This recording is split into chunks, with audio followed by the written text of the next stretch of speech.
তাদেরকে কিভাবে বুলিং করা হয়েছে।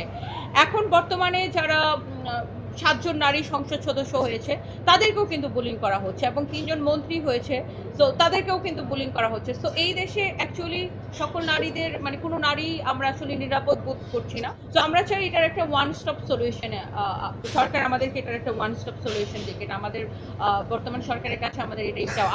আমরা বিগত সময়ে যে উপদেষ্টা যারা ছিলেন, যে ফিমেল উপদেষ্টা, আমরা দেখেছি ফিমেল উপদেষ্টাদের কোনো নিউজ যখন আপনার অনলাইন পোর্টালে গেছে, আপনারাও জানেন, আপনারা সাংবাদিক, সেখানে প্রত্যেক পেশার, উনি একজন লয়ার, আমি একজন উদ্যোক্তা, পাশে আরেকজন উদ্যোক্তা, এবং আপু নিজেও একজন হচ্ছে যে উদ্যোক্তা, এবং উনি একজন একটি নারী সংগঠন চালায়, এবং আপু হচ্ছে একজন শিক্ষক।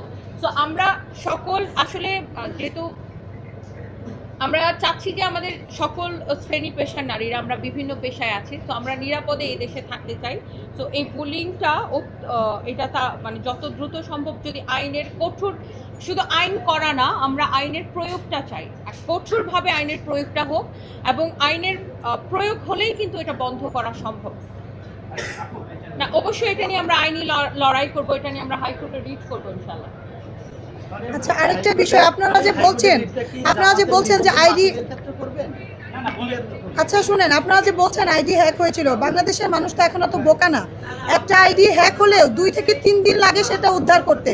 তারা যেখানে একজন নারী প্রধানমন্ত্রীর নেতৃত্বে তারা নিজেরাই ক্ষমতায় গিয়েছিল, তারপরে তারা নারী নেতৃত্ব নিয়ে কথা বলে। শুধু এটাই নয়, তারা নারীদের উদ্দেশ্যে তারা বলে যে তাদের যে কর্মঘণ্টা সেটাকে তারা 5 ঘন্টা কমিয়ে নিয়ে আসবে, নারীদেরকে তারা ঘরে বসিয়ে রাখার জন্য।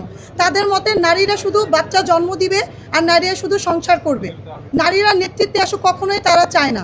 যেখানে বাংলাদেশের 2 ওভারের প্রধানমন্ত্রী ছিল নারী, আর প্রতিনিয়ত মেয়েদেরকে তো সাইবার বুলিং করাই হচ্ছে।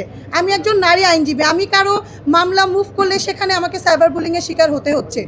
নতুন করে সাইবার সুরক্ষা অধ্যাদেশ যেখানে করা হয়েছে, তারপর আমরা নারীরা সবসময় বৈষম্যের শিকার হচ্ছি। বাংলাদেশ সংবিধানের 27 ধারায় কিন্তু 27 অনুচ্ছেদে কিন্তু বলা হয়েছে যে নারী পুরুষ সবাই আইনের দৃষ্টিতে সমান।